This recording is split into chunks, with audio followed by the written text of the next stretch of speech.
Market गिरते ही बहुत लोग, बहुत यानी हम और आप क्या करते हैं, हम जनरली अपनी एसआईपी को पॉज कर देते हैं। हमें क्या लगता है कि मार्केट डाउन है, थोड़ा रुक जाते हैं। लेकिन सच ये है कि छोटा सा डिसीजन आपकी एसआईपी रिटर्न्स को 4-5 लाख तक कम कर सकता है। चलिए एक सिंपल एग्जांपल के साथ इसे समझते हैं। मान लीजिए 2 इन्वेस्टर्स हैं, दोनों 10,000 पर मंथ की एसआईपी करते हैं और 10 साल तक इन्वेस्ट करने का प्लान करते हैं।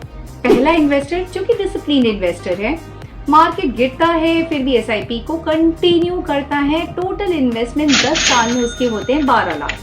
अगर हम मानते हैं कि एवरेज रिटर्न 12% पर ईयर मिलता है तो 10 साल बाद उसका कॉर्पस बन जाता है अप्रोक्सीमेटली 22 से 24 लाख के आसपास। दूसरा इन्वेस्टर, मान लेते हैं कि वो एक इमोशनल इन्वेस्टर है, मार्केट गिरते ही 2 साल के लिए एसआईपी को पॉज कर देता है। टोटल इन्वेस्टमेंट सिर्फ 9.6 लाख हो पाता है।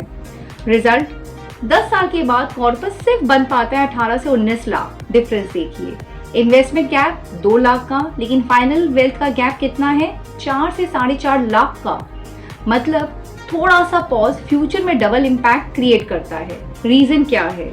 जब मार्केट गिरता है तब एक्चुअली एसआईपी का रियल पावर काम करता है, क्योंकि सेम एसआईपी के अमाउंट हमें ज्यादा यूनिट्स देती है, एवरेज कॉस्ट भी कम हो जाता है और जब मार्केट रिकवर करता है तब रिटर्न्स और भी स्ट्रॉन्ग हो जाते हैं।